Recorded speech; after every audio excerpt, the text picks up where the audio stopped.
आजच्या या धावपळीच्या जगात जर एखाद्याला आधुनिक जीवनशैलीतील तो जो ताणतणाव असतो ना, तो किंवा चिंता यावर काही उपाय शोधायचा असेल तर तो काय करेल? हं. बहुधा लोक आजकाल पॉडकास्ट ऐकतात किंवा किंवा एखादा तो सिलिकॉन व्हॅलीमधील अब्जाधीश उद्योजकाचा तो मॉर्निंग रुटीन सांगणारा व्हिडिओ बघतील. नक्कीच किंवा मग हजारो रुपये खर्च करून एखाद्या माइंडफुलनेस रिट्रीटला जातील. बरोबर. पण हे बघा, जर मी असं म्हणलं की आधुनिक मानसिक आरोग्यासाठीचा सर्वात प्रभावी असा जो लाईफ हॅक आहे ना, तो कोणत्याही लॅबमध्ये किंवा मानसोपचार तज्ज्ञाकडे नाहीये. मग तो कुठे? तो चक्क एका 17व्या शतकातील एका मराठी संताने आधीच लिहून ठेवला असेल तर. अरे वा, हा विचारच मुळात अनेक पारंपरिक संकल्पनांना एकदम धक्का देणार आहे. कारण आपण नेहमी ऐतिहासिक साहित्याकडे ना फक्त एका धार्मिक किंवा आध्यात्मिक दृष्टिकोनातूनच बघण्याची सवय लावून घेतली आहे. अगदी खरंय. आपण तो धार्मिक चष्मा लावूनच सगळं बघतो. साधा वाटतो ना, तितकाच त्याचा तो गर्भितार्थ म्हणजे आतला अर्थ थक्क करणारा आहे. हो, आजचा आपला विषय खरोखरच खूप रंजक आहे. होय. आज आपण संत तुकाराम महाराजांच्या त्या अत्यंत प्रसिद्ध अशा मन करारे प्रसन्न या अभंगाची चर्चा करणार आहोत. म्हणजे फक्त एक कविता म्हणून नाही बरं का. नाही, अजिबात नाही. आपण याला बिहेवियरल सायकॉलॉजी म्हणजे जे वर्तणूक मानसशास्त्र असतं आणि न्यूरोप्लास्टिसिटी या अंगाने बघणार आहोत. हो, आणि स्वनियंत्रणाचा एक परिपूर्ण प्रबंध म्हणून याची आपण आज चिरफाड करणार आहोत. नक्कीच. या अभंगाची सुरुवातच मुळी एका अशा सूचनेने होते जी वरवर पाहता खूप सोपी वाटते. ती पहिली ओळ ना, मन करारे प्रसन्न. हो, मन करारे प्रसन्न सर्व सिद्धींचे कारण मोक्ष अथवा बंधन सुख समाधान इच्छाते. आता इथे प्रसन्नता हा शब्द खूप महत्वाचा आहे. म्हणजे आजकाल आपण प्रसन्नतेचा अर्थ फक्त आनंदी असणे असा घेतो ना. हो, अगदी पॉझिटिव्ह राहणे असा घेतो. पण इथे अभिप्रेत असलेली प्रसन्नता म्हणजे तो तात्पुरता उत्साह नाहीये. हां, मग नेमकं काय आहे? ती एक प्रकारची कॉग्निटिव्ह क्लॅरिटी किंवा आपण ज्याला मानसिक स्पष्टता म्हणतो ती आहे. म्हणजे मेंदूची अशी एक समतोल अवस्था जिथे कोणताही पूर्वग्रह नसतो किंवा भीती नसते. म्हणजे अतिरिक्त विचारांची पुटं नसतात थोडक्यात. अगदी बरोबर. पण इथं मला एक मोठा प्रश्न निर्माण होतोय. विचारा ना. आपण जर आजच्या सामाजिक आणि आर्थिक वास्तवाचा विचार केला तर हा जो मन प्रसन्न ठेवा असा सल्ला आहे तो थोडा टॉक्सिक पॉझिटिव्हिटीकडे झुकणारा नाही का वाटत? म्हणजे विषारी सकारात्मकता ज्याला म्हणतात तसं. हो, कारण बघा ना, जर एखादी व्यक्ती अत्यंत गरिबीत असेल किंवा एखाद्या गंभीर मानसिक आघातातून म्हणजे ट्रॉमामधून जात असेल, बरोबर. तर तिला फक्त मन शांत कर म्हणजे तुला सर्व सिद्धी मिळतील असं सांगणं हे थोडं वास्तवापासून दूर पळण्यासारखं वाटतं मला. म्हणजे संत तुकाराम महाराज बाह्य परिस्थितीचं गांभीर्य पूर्णपणे नाकारत आहेत का इथे? नाही, अजिबात नाही. इथे खूप रंजक गोष्ट समोर येते. बाह्य परिस्थिती नाकारण्याचा हा प्रकार अजिबात नाहीये. बरं. इथे मानसशास्त्रातील लोकस ऑफ कंट्रोल म्हणजेच नियंत्रणाचे केंद्र ही संकल्पना आपण समजून घेतली पाहिजे. हां, म्हणजे ते इंटरनल आणि एक्सटर्नल कंट्रोल जे असतं ते. अगदी तेच. संत तुकाराम असं नाही म्हणत आहेत की बाह्य जग खोटंय. ते असं सांगत आहेत की बाह्य परिस्थिती कितीही भीषण असू दे, पण तिचा अर्थ लावणारी जी सिस्टीम आहे ना आपला मेंदू, ती सिस्टीमच अंतिम निर्णय घेते. ओके. म्हणजे जेव्हा ते म्हणतात सर्व सिद्धीचे कारण. हो, तेव्हा त्याचा अर्थ असा होतो की कोणतीही अडचण सोडवण्यासाठी लागणारी पहिली अट म्हणजे शांत आणि स्पष्ट मेंदू. कारण ताणतणावात असलेला मेंदू तर काहीच करू शकत नाही. नक्कीच. भीतीपुटी फाईट और फ्लाईट मोडमध्ये गेलेला मेंदू कधीच योग्य निर्णय घेऊ शकत नाही ना. म्हणजे परिस्थितीशी लढण्यासाठी लागणारी ती एक पूर्वअट आहे. हा काही यशाचा शॉर्टकट नाहीये. अगदी तंतोतंत. आणि म्हणूनच पुढचे शब्द बघा काय आहेत. मोक्ष अथवा बंधन, सुख समाधान इच्छाते. मोक्ष आणि बंधन या तर मानवी आयुष्यातील दोन टोकाच्या अवस्था आहेत. हो, माणसाला नेहमी असं वाटतं की पैसा, सत्ता किंवा बाह्य परिस्थिती त्याला मुक्त करते किंवा मग गुलाम बनवते. पण प्रत्यक्षात तसं नसतं. नाही, प्रत्यक्षात मानसिक प्रक्रियाच ठरवते की एखादी व्यक्ती राजवाड्यात राहूनही स्वतःला कैदी समजेल की एका छोट्या झोपडीत राहूनही पूर्णपणे मुक्त अनुभव घेईल. क्या बात है. म्हणजे सुख आणि समाधान या बाह्य जगात मिळणाऱ्या वस्तू नाहीत. अजिबात नाही. त्या केवळ मेंदूने निर्माण केलेल्या न्यूरोकेमिकल अवस्था आहेत आणि त्यांची निर्मिती आणि नियंत्रण पूर्णपणे आपल्या मनाच्या हातात आहे. आता हे जर असं असेल ना, तर मग एक मोठी तार्किक पोकळी निर्माण होते इथे. ती कशी काय? हे बघा, जर सुख दुःख मोक्षबंधन या सर्व गोष्टी केवळ मनाच्या आत तयार होणाऱ्या अवस्था आहेत, तर मग आपलं मन या अवस्था तयार कसं करतं? हा प्रश्न खूपच रास्त आहे. म्हणजे या जगाचा अर्थ लावण्याची ही जी अंतर्गत प्रक्रिया आहे ती नेमकं चालते कशी, हा माझा प्रश्न आहे. आणि याच प्रश्नाचं उत्तर आपल्याला या अभंगाच्या पुढच्या टप्प्यात मिळतं, जिथे मन केवळ एक निरीक्षक राहत नाही, तर ते चक्क एक निर्माता बनतं. अरे वा. त्या ओळी कोणत्या आहेत? त्या ओळी आहेत, मने प्रतिमा स्थापिली, मने मना पूजा केली, मने इच्छा पुरविली, मन माऊली सकळांची. आता यातून नेमकं काय सांगायचं त्यांना? या ओळींमधून मानवी कॉग्निशन म्हणजेच आकलन प्रक्रियेचं अत्यंत अचूक वर्णन समोर येतं. आता मने प्रतिमा स्थापिली याचा अर्थ काय घेणार तुम्ही? प्रतिमा म्हणजे मूर्ती? का? नाही. प्रतिमा म्हणजे इथे केवळ दगडाची किंवा धातूची मूर्ती अभिप्रेत नाहीये. प्रतिमा म्हणजे मेंटल मॉडेल्स किंवा आपल्या संकल्पना. म्हणजे आपण जे गृहीत धरतो ते? हो. आपण प्रत्यक्ष जग कधीच पाहत नाही. आपण त्या जगाची आपल्या सोयीनुसार एक प्रतिमा किंवा एक मॉडेल रियालिटी मेंदू तयार करत असतो. अच्छा, म्हणजे स्वतःबद्दलची प्रतिमा, समाजाबद्दलची प्रतिमा किंवा अगदी यशाबद्दलची सुद्धा प्रतिमा? अगदी बरोबर. अरे बापरे, हे तर मला थेट आजच्या त्या सोशल मीडियावरील इको चेंबर किंवा अल्गोरिथम सारखंच वाटायला लागलंय. हो, तसंच काहीच आहे हे. म्हणजे आपण जसं इंटरनेटवर स्वतःच्याच आवडीनुसार एक जग तयार करतो ना, जिथे आपल्याला तेच विचार ऐकायला मिळतात जे आपल्याला आधीपासून पटतात. नक्कीच. आणि मग आपण त्याच विचारांवर आणखी ठाम विश्वास ठेवू लागतो. म्हणजे आपणच निर्माण केलेल्या प्रतिमेला आपला मेंदू खतपाणी घालत राहतो. तुमची ही उपमा इथे अगदी चपखल बसतीये. कारण मने मना पूजा केली या पुढच्या ओळीचा अर्थच मुळी तो आहे. म्हणजे कन्फर्मेशन बायस, ज्याला आपण सायकोलॉजीमध्ये म्हणतो, तसं काहीसं का? हो, अगदी तेच. एकदा का मनाने एखादी प्रतिमा किंवा धारणा निर्माण केली, की मग मन फक्त त्याच गोष्टींकडे लक्ष देतं, ज्या त्या धारणेला पुष्टी देतील. म्हणजे पूजा करणे म्हणजे इथे अगरबत्ती ओवाळणे नाहीये. नाही. पूजा करणे म्हणजे एखाद्या गोष्टीवर संपूर्ण एकाग्रता आणि निष्ठा केंद्रित करणे. म्हणजे जर मनाने स्वतःबद्दल अशी प्रतिमा बनवली की मी अपयशी आहे, तर मन सतत अशाच घटना शोधून काढेल ज्यातून हे सिद्ध होईल की तो माणूस खरंच अपयशी आहे. बरोबर. मन स्वतःच निर्माण केलेल्या भ्रमाची एक प्रकारे पूजा करू लागतं. आणि यातूनच मग तो पुढचा टप्पा येतो, म्हणे इच्छा पुरविली. हो, ज्याला आपण आजच्या भाषेत सेल्फ फुलफिलिंग प्रॉफेसी म्हणतो. म्हणजे आपण ज्या गोष्टीवर सतत लक्ष केंद्रित करतो, ज्याची पूजा करतो, तेच वास्तवात उतरू लागतं. अगदी. कारण आपला मेंदू त्याच दिशेने काम करायला लागतो. यात कोणताही चमत्कार किंवा जादू नाहीये बरं का. हो, हे तर निव्वळ मानवी एकाग्रतेचं विज्ञान आहे. आणि या संपूर्ण प्रक्रियेला संत तुकारामांनी दिलेली उपमा मला खूप थक्क करणारी वाटते. कोणती उपमा? ती माऊलीवाली. हो, मन माऊली सकळांची. बघा ना, त्यांनी मनाला राजा, मालक किंवा पिता असं नाही म्हटलं. त्यांनी माऊली म्हणजे आई म्हटलं आहे. यामागे नक्कीच काहीतरी सखोल मानसशास्त्र असावं. हो, आहे ना.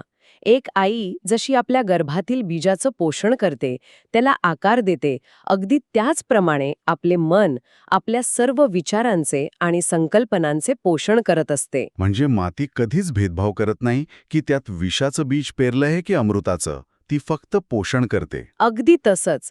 मनही चांगल्या किंवा वाईट विचारांचे केवळ पोषण करत राहतं. आपले संपूर्ण अस्तित्व या मनाच्या गर्भातूनच जन्म घेतं असं म्हणायला हरकत नाही. खरं सांगू का, ही संकल्पना जेवढी सुंदर आहे ना, तेवढीच ती भयंकर सुद्धा आहे. भयंकर का वाटतंय तुम्हाला?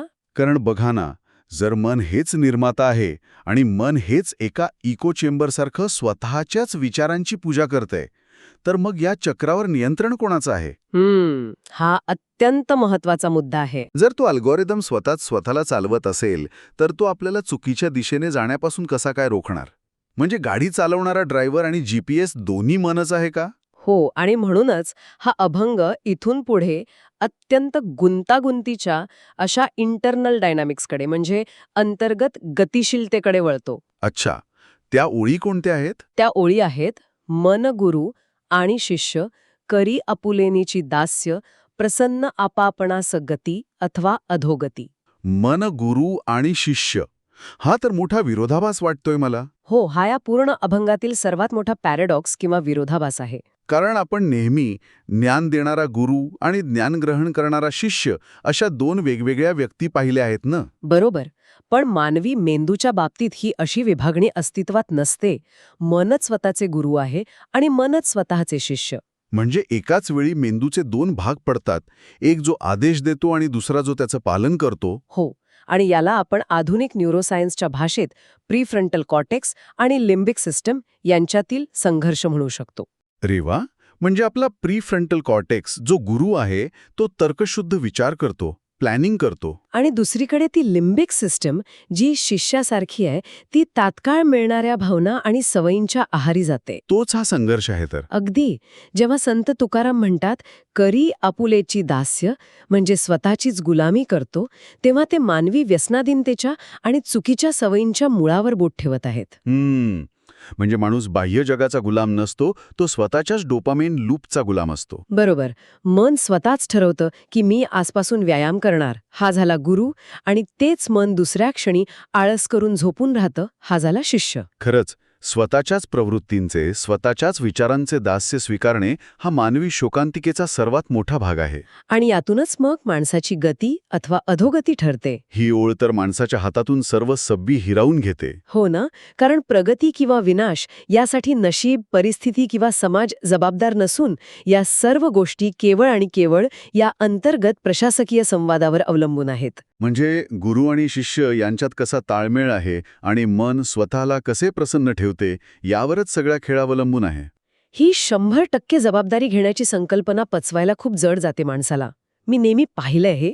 हो, कारण आपल्याला नेहमी स्वतःच्या अपयशासाठी कुणाला तरी दोष द्यायला आवडतं ना. नक्कीच. पण इथे स्पष्ट सांगितलं आहे की तुमचा विकास किंवा विनाश हा कोणत्याही बाह्य शक्तीच्या हातात नाही, तर तुमच्या स्वतःच्या मनाच्या हातात आहे. जोपर्यंत हा अंतर्गत कर मिटत नाही, तोपर्यंत बाह्य जगातील कोणतेही यश टिकू शकत नाही, हेच खरं. अगदी बरोबर. पण इथे एक मोठा प्रश्न उभा राहतोय माझ्या मनात. बोला ना. जर सर्व काही आतच आहे, जर मनच गुरु आहे, तर मग आपण हे जे बाहेर ज्ञान शोधत असतो त्याचं काय? म्हणजे तुम्हाला पुस्तकांबद्दल विचारायचंय? हो ना, आपण इतकी पुस्तकं वाचतो, पॉडकास्ट ऐकतो, मोटिवेशनल स्पीकरशी भाषणं ऐकतो, अगदी आध्यात्मिक गुरूंकडे सुद्धा जातो. बरोबर. मग या सगळ्या बाह्य साधनांचा काहीच उपयोग नाही का? या प्रश्नाचं थेट आणि अतिशय कठोर असं उत्तर अभंगाच्या शेवटच्या चरणात मिळतं आपल्याला. बरं, कोणती आहे ती ओळ? साधक, वाचक, पंडित, श्रोते, वक्ते ऐका मात नाही, नाही आणू देव तुका म्हणे दुसरे. बापरे, हे थोडं चक्रावून टाकणार आहे. म्हणजे त्यांनी इथे विशिष्ट लोकांना उद्देशून बोललंय. हो. हा या अभंगाचा सर्वात रॅडिकल किंवा क्रांतिकारी भाग आहे. संत तुकारामांनी इथे सामान्य माणसाला उद्देशून उपदेश केलेला नाहीये. मग कोणाला केलाय?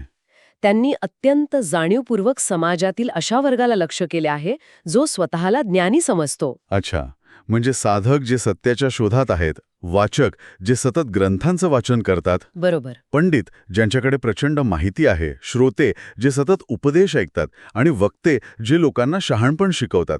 म्हणजे या सर्वांना एकाच रांगेत उभे करून ते एक अत्यंत कठोर सत्य सांगत आहेत. तर होय, ते एक प्रकारे ज्ञानाच्या अहंकारावरच हल्ला करत आहेत. कारण पुष्कळदा आपण पाहतो की लोक सायकोलॉजीची 50 पुस्तकं वाचतात, त्यांना मेंदू कसा काम करतो याची सर्व तांत्रिक माहिती असते. पण तरीही त्यांच्या स्वतःच्या आयुष्यात गोंधळ सुरूच असतो. बरोबर. म्हणजे निव्वळ माहिती गोळा करणे म्हणजे प्रसन्नता नव्हे, हा तो मुद्दा आहे ना. अगदी तंतोतंत. इंटेलेक्च्युअलायझेशन किंवा ज्ञानाचे केवळ बौद्धिक पातळीवर विश्लेषण करणे हा मानवी मनाचा एक मोठा डिफेन्स मेकॅनिझम आहे. म्हणजे बचाव यंत्रणा. हो. लोकांना वाटतं की खूप माहिती गोळा केली म्हणजे आपण प्रगल्भ झालो. पण संत तुकाराम स्पष्टपणे बजावत आहेत की ऐका मात, म्हणजे माझे हे स्पष्ट बोलणे ऐका. आणि नाही नाही अनुदैवत, म्हणजे या जगात दुसरं कोणतंही अनुदैवत किंवा बाह्य सर्वोच्च दैवत नाहीये. तुम्ही कितीही पांडित्य मिळवले, कितीही मोठी प्रवचने दिली, तरी जोपर्यंत तुमच्या स्वतःच्या मनावर तुमचे नियंत्रण नाही, तोपर्यंत हे सर्व बाह्य ज्ञान पूर्णपणे कुचकामी आहे. अगदी बरोबर. म्हणजे कोणत्याही बाह्य शक्तीवर किंवा माहितीवर अवलंबून राहणे हा देखील एक प्रकारचा भ्रमच आहे. तर होय, आपण सतत विचार करतो की अमुक एक पुस्तक वाचलं की माझं आयुष्य बदलेल, किंवा अमुक एका गुरुने मला मार्गदर्शन केलं तर माझी प्रगती होईल. पण शेवटी हे सर्व बाहेरचे घटक तुमच्या मनाच्या चाळणीतूनच आत जाणार आहेत ना. नक्कीच. आणि जर ती चाळणीच फाटकी असेल तर बाहेरून ओतलेलं कितीही अमृत खाली सांडूनच जाणार. हेच ते सत्य आहे. आणि म्हणूनच याला केवळ एक कविता न म्हणता मास्टर क्लास म्हटलं पाहिजे. कारण हा विचार माणसाला पूर्णपणे एकाकी पाडतो आणि त्याचवेळी त्याला सर्वात जास्त सामर्थ्यवानही बनवतो. एकाकी अशासाठी कारण तुमच्या मदतीला बाहेरून कोणीही येणार नाही हे वास्तव हा विचार स्वीकारायला लावतो. आणि सामर्थ्यवान अशासाठी कारण तुमच्या प्रगतीसाठी तुम्हाला जगातल्या दुसऱ्या कोणाचीही मान्यता, मदत किंवा प्रमाणपत्राची गरज नाहीये. क्या बात है. तुमच्या मनाची प्रसन्नता हेच तुमचं सर्वोच्च साधन आहे. नक्कीच. या संपूर्ण सखोल चर्चेचा अन्वयार्थ लावायचा झाला ना तर एक गोष्ट अगदी स्पष्टपणे समोर येतेय. ती कोणती? आपण आयुष्यभर बाह्य जग जिंकण्यासाठी धडपडत असतो. आपण जगाला आपल्या मनासारखं वाकवण्याचा प्रयत्न करत असतो. अगदी खरंय. पण खरी लढाई तिथे नसून ती आपल्या दोन्ही कानांच्या मध्ये असलेल्या त्या लहानशा जागेत सुरू असते. हो, आपला मेंदू. आपलं मन हेच आपल्याला मर्यादित ठेवणारं कुलूप आहे आणि विशेष म्हणजे त्याच मनाला समजून घेणं हीच त्यातून बाहेर पडण्याची एकमेव चावीसुद्धा आहे. बरोबर. आणि यावर आधुनिक जीवनाशी निगडीत एक अत्यंत महत्वाचा मुद्दा जोडणे मला इथं गरजेचं वाटतं. कोणता मुद्दा? आजच्या काळात जेव्हा आपण सतत माहितीच्या महापुरात पोहत असतो ना, जेव्हा आपल्याला क्षणोक्षणी सोशल मीडिया, बातम्या आणि इतरांच्या मतांमधून व्हॅलिडेशन मिळवण्याची सवय लागली आहे. हो, ती मान्यता मिळवण्याची सवय. हो, तेव्हा आपण नकळतपणे आपल्या मनाचे दास्य बाह्य जगाला बहाल केले आहे. आपण आपले सुख, समाधान आणि प्रगतीची व्याख्या इतरांच्या हातात सोपवली आहे. आणि हा 17व्या शतकातील विचार आपल्याला पुन्हा आपल्या अस्तित्वाच्या मुळाकडे खेचून आणतो आणि आपली सत्ता आपल्याकडेच परत देतो. अगदी तसंच. आपण आपल्या स्वतःच्याच मनाला कसं गुंतागुंतीचं बनवून ठेवलं आहे हे यातून स्पष्ट होतं. पण या सगळ्या विश्लेषणाच्या शेवटी माझ्या मनात एक असा विचार डोकावतोय जो या चर्चेच्या सुरुवातीला आपण पाहिलेल्या प्रसन्नतेच्या आणि स्पष्टतेच्या व्याख्येलाच एका वेगळ्या कचाट्यात पकडतो. असा कोणता विचार आलाय तुमच्या मनात? हे बघा, जर आपण हे अंतिम सत्य स्वीकारलं की मनानेच स्वतःची मूर्ती घडवली आहे, मनच त्या मूर्तीची पूजा करतं आणि मन स्वतःचा एकमेव गुरु आणि शिष्य आहे, बरोबर. तर मग एक अतिशय अस्वस्थ करणारा प्रश्न निर्माण होतो इथे. कोणता प्रश्न? ज्या प्रसन्नतेचा किंवा मानसिक स्पष्टतेचा अनुभव आपण घेत आहोत ती खरोखरच अंतिम स्पष्टता आहे की आपल्याच मनाने स्वतःला शांत ठेवण्यासाठी निर्माण केलेला तो आणखी एक अत्यंत प्रगत आणि सुंदर असा भ्रम आहे? अरे बापरे, हा तर खूपच खोल विचार आहे. हो ना. जर सगळंच मन निर्माण करतंय तर मग सत्य आणि मनाने निर्माण केलेला एक चांगला भ्रम यातील सीमारेषा आपण कधीच ओळखू शकणार नाही का? मला वाटतं या प्रश्नाचं उत्तर बाहेर कुठेही नाहीये. नक्कीच नाहीये. ते प्रत्येकाला स्वतःच्याच आत शोधावं लागेल. विचार नक्की करा.